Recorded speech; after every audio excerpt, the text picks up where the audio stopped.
Hello, I'm Thomas Schreiner, the Lean Farmer. Thanks again for watching another exciting video. We got some great improvements for you today. Got some little bit of life on the farm, some stuff that we like to enjoy, and we've got Lean on Fire. Can't wait to show you that. It's one of the funnest things we've ever done, and we got to have a lot of improvements when we did it. So check out Lean on Fire. Okay, this is something that bugs me. This is the mini key, and you actually slide this in to start the car into the switch. But when you get in the morning like this, it's really hard to see, unless you get it just right, which side needs to go up and into the ignition.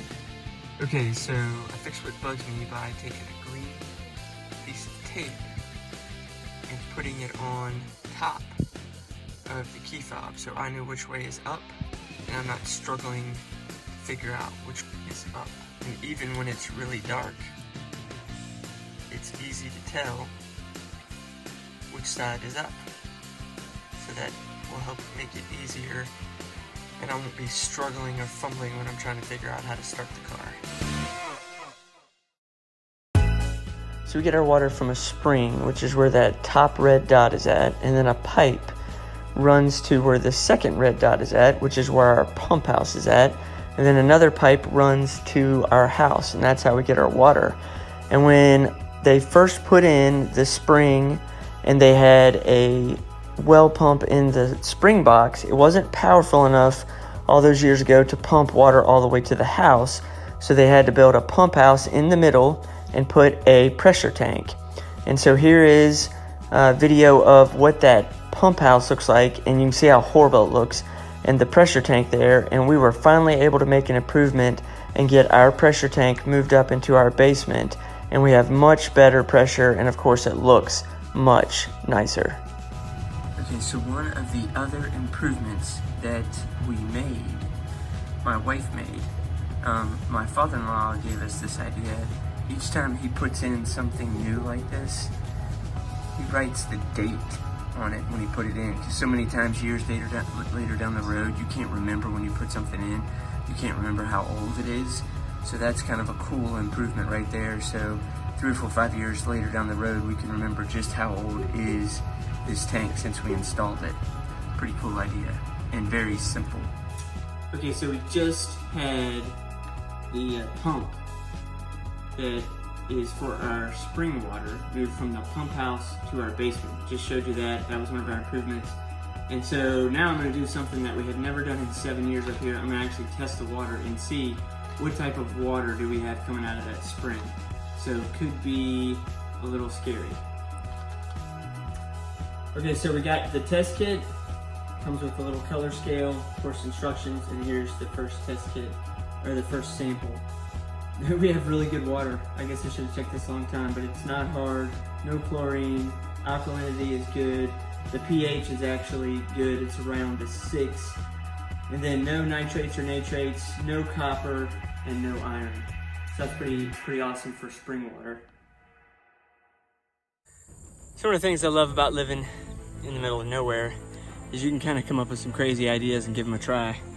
And for the longest time, I've always had an interest in, I guess you'd say, furnaces and making my own mud bricks, and used to have fun doing that sort of thing. And now my son, who has gotten older, he's gotten into furnaces, and so he's built a furnace. It's a small furnace, but check it out.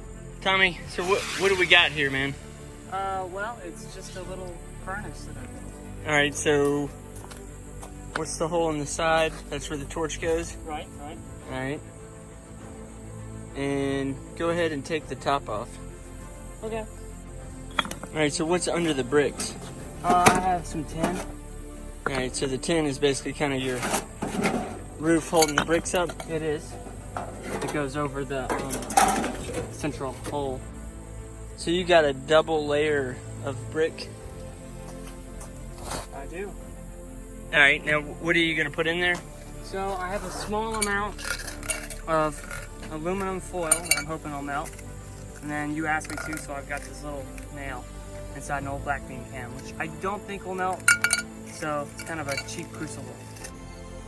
Okay, so here is the next upgrade to the furnace. Tommy has kind of outdone himself here.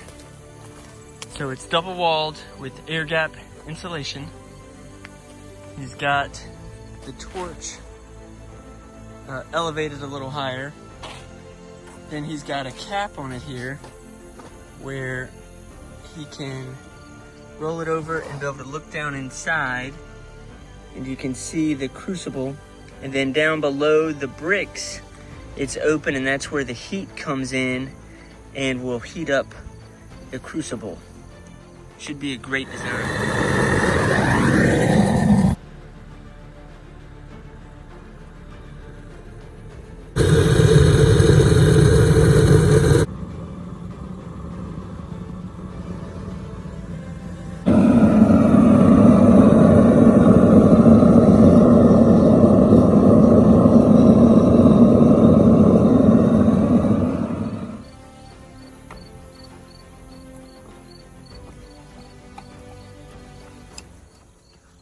Nope.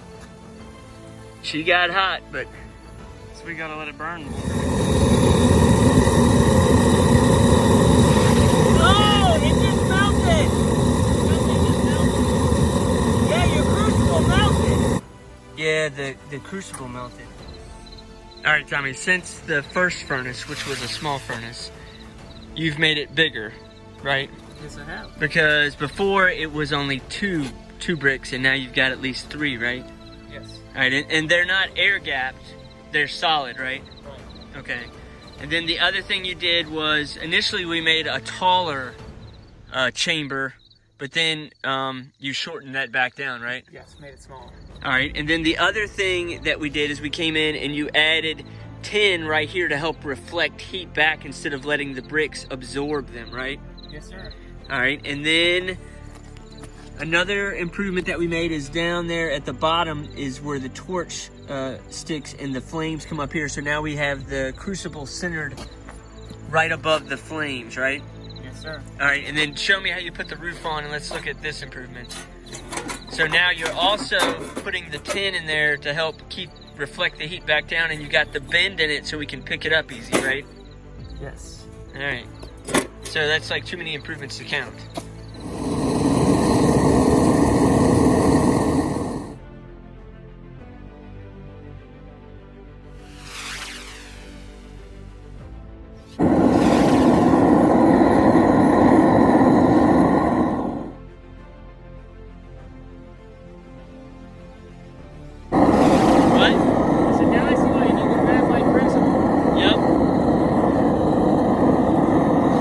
So our next improvement is my dad made Tommy, my son, this awesome mold.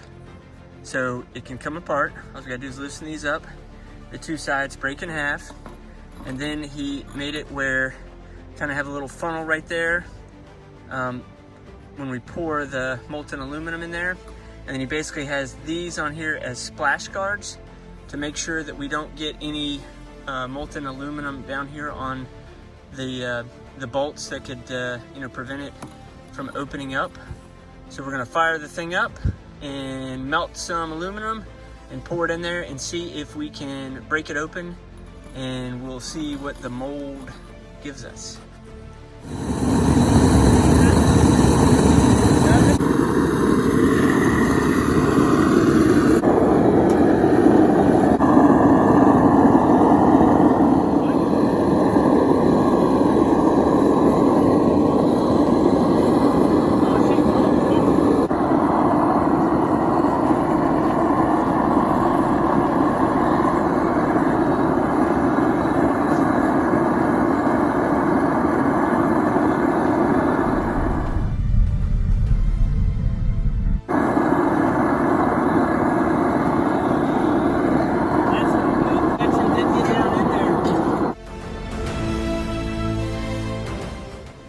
Okay, so now is time to see if we can get the mold apart.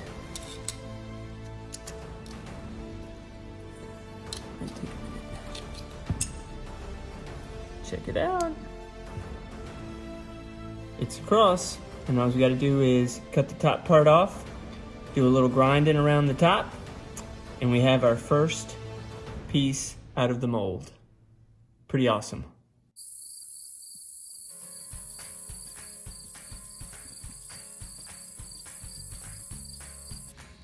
So I was working outside and the UPS guy just showed up. And I got a package that I'm really excited about.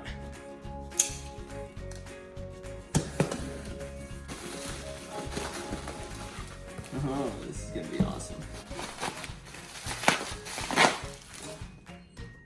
Honey, all the way from Washington State and Paul Akers Beehive. I cannot wait to taste it.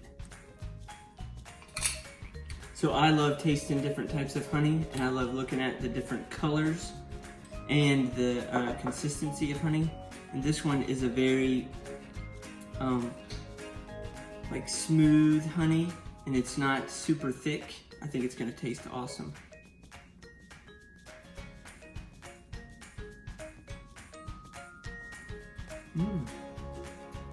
That is good. It has its own unique taste. Man, that's good.